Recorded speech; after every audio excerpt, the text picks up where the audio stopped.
بسم الله الرحمن الرحيم السلام عليكم ورحمة الله تعالى وبركاته كلنتو وعنا وناكسن داوديال ملك الصواد دميدا كجوكتاني سلبود نلصعتان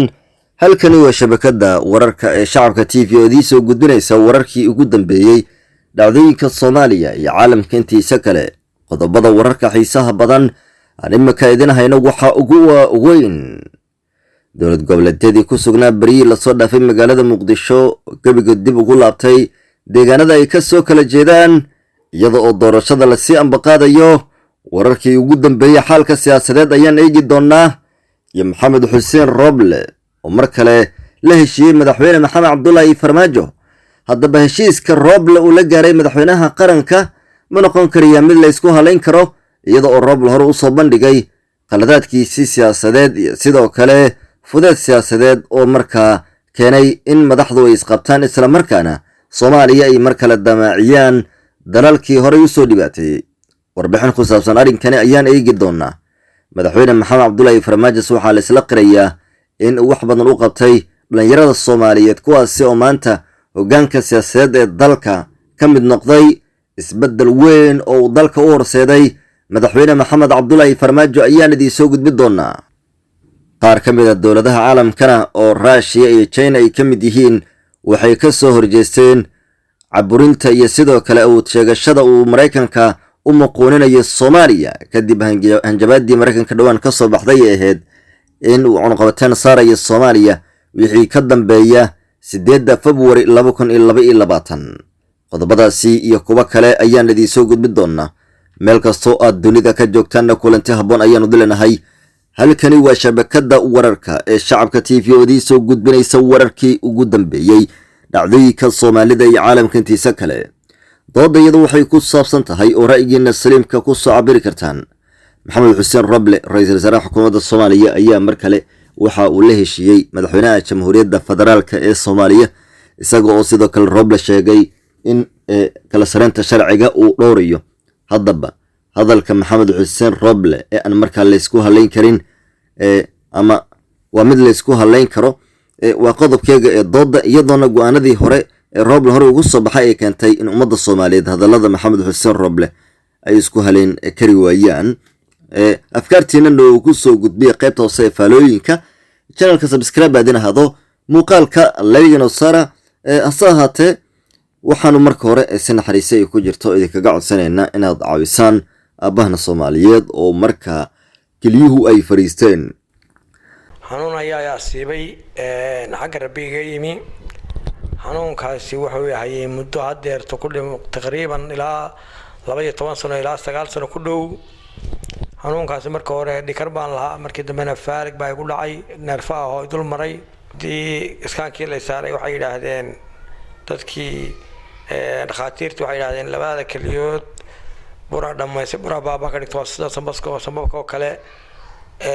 dalkana waxa laga qaban karo waa bedel waxaan ka codsanayaa ummadda islaamka meel kasta ay joogto inay waxa weeye soo caawiyaan oo Ilaahay dartiisa soo caawiyaan aynu ku bilowno warkeena maxamed xuseen roble ra'iisul wasaaraha xukuumadda ayaa mar kale waxa uu la heshiiyey madaxweynaha jamhuuriyadda federaalka ee Soomaaliya xilli uu khilaaf u dhaxeeyay madaxda dhowrkii maalmood ee la soo dhaafay roble ayaa waxa xubnihii dowlad goboleedyada bariye ay ku sugnaayeen gudaha magaalada Muqdisho uu ka codsaday in ay xal u raadiyaan khilaafka u dhaxeeya isaga iyo madaxweyne maxamed cabdullaahi farmaajo kaasi oo keenay in xiisada dalka ay heer sare gaarto maxamed xuseen roble ayaa sidoo kale waxa uu garoosho ka sameeyay qaladaadkiisa dastuuriga ah ee uu ku dhacay taasi oo keentay in hay'adaha qaar ee dowladda habac weyn uu ku yimid hogaamiyaasha kala ah dowlad goboleedyada galmudug iyo sidoo kale koonfur galbeed iyo hiirshabelle ayaa door weyn ka ciyaaray heshiiskaasi la kala dhaxdhigay madaxweynaha jamhuuriyadda federaalka ah ee Soomaaliya iyo sidoo kale maxamed xuseen roble shacabka TV oo u kurgalay qodobada ugu muhiimsan ee heshiiska ayaa soo ogaaday in ay ka mid yihiin in shaqada sida lagu soo celiyo isla markaana madaxweynaha jamhuuriyadda federaalka ee Soomaaliya waxa uu xaq dastuuriga u leeyahay loo madax banaaneeyo sidoo kale maxamed xuseen roble ayaa lagu qanciyay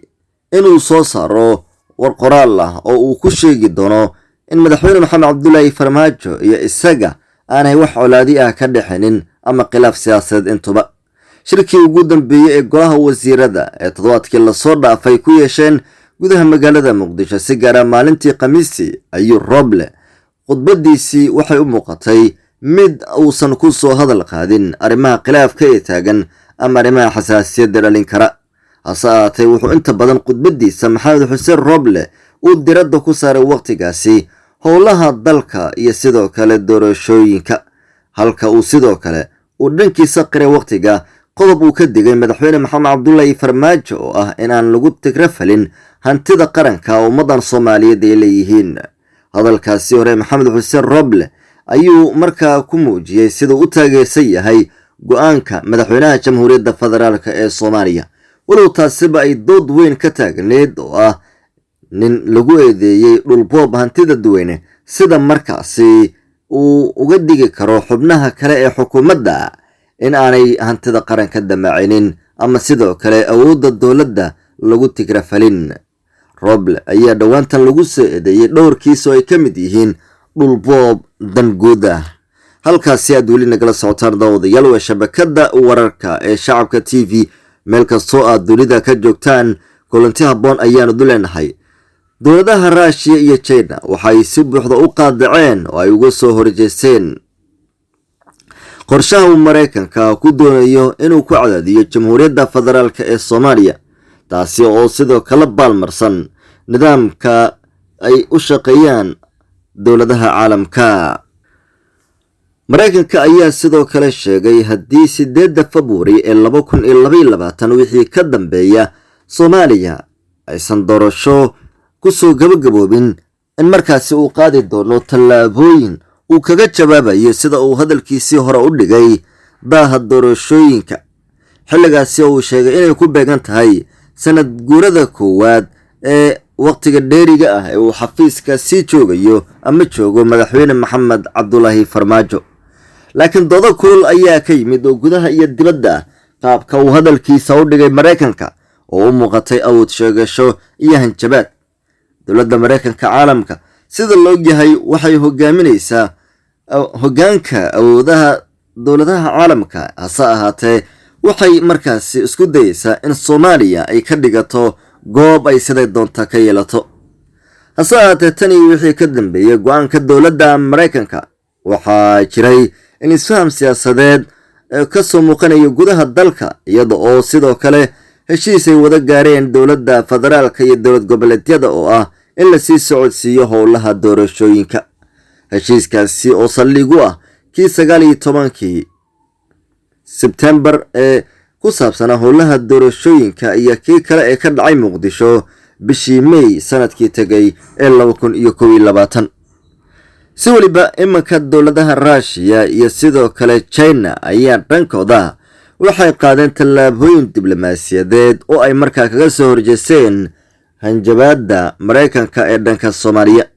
tallaabooyinka diblomaasiyadeed oo ay kala qaadeen Russia iyo China ayaa ah in qoraallo ay soo saareen ku muujiyeen in Soomaaliya ay tahay dowlad madax bannaan isla markaana aysan dhici karin in loo muquuniyo awood ka baxsan miday caalamku wax ku wada tacaamulaan. sidaa darteed labada dowladood ee kala Shiinaha iyo sidoo kale Ruushka waxay xaqiijiyeen mowqifkooda sida ay Soomaaliya u taageersan yihiin madax banaanideeda in loo daayo arrimaha siyaasadda ee gudaha. Mareykanka tallaabadiisa isku dayga ee hanjabaadda ee uu soo saaray dhowaantan waxay timid iyada oo kal hore kulankii golaha ammaanka ee qaramada midoobay ay markaa kaga hadlayeen arrimaha Soomaaliya lagu gacan saaray Mareykanka iyo Britain in si toosal ay u farageliyaan siyaasadda Soomaaliya, maadaama uu waayay awood buuxda oo golaha ammaanka ee qaramada midoobay. wuxuu Mareykanka qaadanayaa go'aano isaga u gaar ah oo markaa ka dhex arkayo maslaxadiisa. Shiinaha iyo Mareykanka waxay sidoo kale muujiyeen haddii Mareykanka uu xiriirka u jaro Soomaaliya ama cunqabateen xagga dhaqaalaha iyo mid kala saaraba in ay booskaasi bedeli karaan. jamhuuriyadda federaalka ee Soomaaliya 5 sano ee la soo dhaafay waxay gacan biraha ku haysay oo ay aad isaga dhicisay dalalka shisheeye. hase ahaatee imanka dowladaha aan horay codadkooda loo maqli jirin ayaa u muuqda kuwa dib u soo labakacleeyey sabab la xiriira hoggaanka xukuumadda oo uu yimid nin aad u jilicsan islamarkaana isku dayaya in dalkan uu ku wareejiyo reer galbeed ama dowlado kale oo shisheeye. waxaa kaloo codkooda dib u soo laabtay oo aan la maqli jirin kooxda la yidhaahdo imaaraadka carabta iyo sacuudiga oo iyagu inta badan isku xulafo ah, kuwaasi oo uu Roble u ballan qaaday wax waliba oo danahooda Soomaaliya in uu ka saacidayo. markii ugu horeysayna safiirka imaaraadka carabta oo aan saaxadda siyaasadda Soomaaliya in muddo ka soo muuqan ayaa dhawaantan ka soo muuqday shirkii golaha wadatashiga qaran bariyuu ka socday gudaha magaalada Muqdisho. taasina waxa ay ka mid ahayd tallaabooyinka uu qaaday Maxamed Xuseen Roble oo aysan u riyaaqin ummadan Soomaaliyeed ee malaayiinka ah. halkaas aad weli nagala socotaan daawadayaal waa shabakada ee wararka shacabka TV. meel kastoo aad dunida ka joogtaan kulanti habboon ayaanu leenahay ka soo dhigtay dhiibta qodobada wararkeena. madaxweynaha jamhuuriyadda federaalka ah ee Soomaaliya mudane Maxamed Cabdullaahi Farmaajo ayaa si weyn waxaa loo qirayaa in ummadda Soomaaliyeed gaar ahaan dhalinyarada uu gacan weyn ka siiyey sidii hoggaanka dalka ay door weyn ugu lahaan lahaayeen. madaxweynaha jamhuuriyadda federaalka ee Soomaaliya 4 sanadood iyo bilooyinka ee uu xafiis ka joogay wuxuu magacaabay ku dhawaad 100 taliye oo u kala magacaabay boosas ka mid ah ciidanka qalabka sida. waxaana ka mid ah taliyaha ciidanka xoogga, taliyaha ciidanka nabad sugidda iyo taliyayaal kale oo ka mid ah qeybaha ciidanka sida booliiska qaybta gobolka Banaadir, hoggaanka ciidanka danab iyo saraakiil kale oo ka mid ah ciidamada xoogga dalka sida Gorgor. intooda badan waxay ahaayeen ciidamada militari ah. wuxuu kaloo fursad u siiyey dhalinta ku dhawaad 50 agaasimo iyo guddoomiyaal inay ka noqdaan hay'adaha dowladda, madaxtooyada iyo dowladda hoose. agaasimaha madaxtooyada iyo ku-xigeenku waa rag dhalinyaro ah ee qaybta warfaafinta u qaabilsan madaxtooyada jamhuuriyadda federaalka ee Soomaaliya, kuwaasi oo kala agaasimaha madaxtooyada iyo sidoo kale agaasimo ku-xigeenka iyo agaasimaha qaybta warfaafinta. taasina waxay tusaale weyn u noqotay sidoo madaxweynaha jamhuuriyadda Soomaaliya dhalinta fursad weyn kaga siiyay siyaasadda. wuxuu dalka dib ugu soo celiyey kumanaan dhalinyaro ah oo xabsiyada caalamka ku xidhnaa oo Liibiya ugu horeyso, iyadoona ku dhawaad 100 dhalinyaro ah maalmo ka hor laga soo dejiyey garoonka diyaaradaha aadan cadde ee magaalada Muqdisho, walow aysan ahayn markii ugu horeysay oo Liibiya dhalinyaro Soomaaliyeed laga soo badbaadiyo. taasi waxay ahayd damqashada uu madaxweynaha jamhuuriyadda Soomaaliya u leeyahay bulshadiisa uu matalo. wuxuu fursad siiyey kumanaan dhalinyaro ah in ay ku biiraan 4 sano ee la soo dhaafay qeybaha kala gedisan ciidanka qalabka sida. wuxuu hami u yeelay malaayiin dhalinyaro ah oo ka niyad jabay in ay xafiisyo kala duwan xelalka qabtaan ee dhanka qaranka. madaxweynaha jamhuuriyadda federaalka ee Soomaaliya wuxuu sidoo kale dhalinyaradu fursad u siiyey in ay ka qayb qaataan dib u dhiska dalkooda, iyada oo sidoo kale hay'ado iyo shirkado madax bannaan marka laga soo tago xelalka dowladda uu madaxweynaha madax kaga dhigay dhalinyaro Soomaaliyeed. madaxweynaha jamhuuriyadda federaalka Soomaaliya fursadaasi uu siiyey dhalinta Soomaaliyeed waxay keentay kooxaha danleyda ah in ay markaa ku macaarudaan, iyaga oo sidoo kale ku doodaya haddii dhalinyarada fursad siyaasadeed la siiyo intaasi ay keeni karto odayaasha siyaasadda ku duqoobay inay markaa howlgab noqdaan. doodahaasi waxaa qaba qaar ka mid ah ragga siyaasiyiinta ee afarjablayaasha ah ama jilbaweynta loo yaqaan ee siyaasadda Soomaaliya horey kaga soo bariisayay, balse madaxweynuhu wuxuu soo saaray jiilal cusub oo siyaasadeed oo qarankan iyo ummadan Soomaaliyeed markaas wax u qaban kara, damiir Soomaaliyeedna ku jirta, halka la fariisiyay oo howlgab laga dhigay odayaashii siyaasadda ku soo fashilmay. haddaba keebaa la oran karaa marka la eego udamqashada dalka madaxweyne Maxamed Cabdullaahi Farmaajo iyo kooxaha kale ee siyaasiyiinta odayaasha ah ee horey ugu soo bariisayay siyaasadda Soomaaliya. halkaasi aad weli nagala socotaan daawadayaal waa shabakada wararka ee shacabka TV. gabagabadiina marka aynu egno hogaamiyaasha dowlad goboleedyada ayaa badankood ama gebigoodba waxay dib ugu kala laabteen magaalooyinka ah ee xarumaha u ah dowlad goboleedyada. dhammaan 5 hogaamiye dowlad goboleed ee bariil soo dhaafay ku sugnaa Muqdisho ayaa isaga hayaamay iyagoo markaasi caasimadahooda dib ugu laabtay. qaar ka mid ah dowlad goboleedyadana waxaa ku furan jahwareer siyaasadeed. ninka la yiraahdo Saciid Cabdullaahi Dani kacdoon ayaa ku bilowday, waxaana suuragal ah in maamulka Puntland oo isaga dhaqaaqo oo iscasalaad ku dhawaaqo kadib markii reer barigii ay imanka gaashaanka u durureen dhagarta Saciid Cabdullaahi Dani ee burburinta magaalada Boosaaso ee xarunta gobolka Bari, halkaasi oo Saciid Cabdullaahi Dani kula dagaalamay toddobaadyo ka hor ee ciidanka BSF hasaate loogaga awoodronaaday Saciid Cabdullaahi Dani iyo ciidankiisa. wixii ka soo kordha arrimahaasi iyo warbixino kale intaan ka dheeri ah ayaan idinkugu soo gudbin doonaa wararka xiga ee soo socda ee shabakada Shacabka TV. guud ahaan warkii aad kala socoteen Shacabka TV ayaa intaasi ku dhan.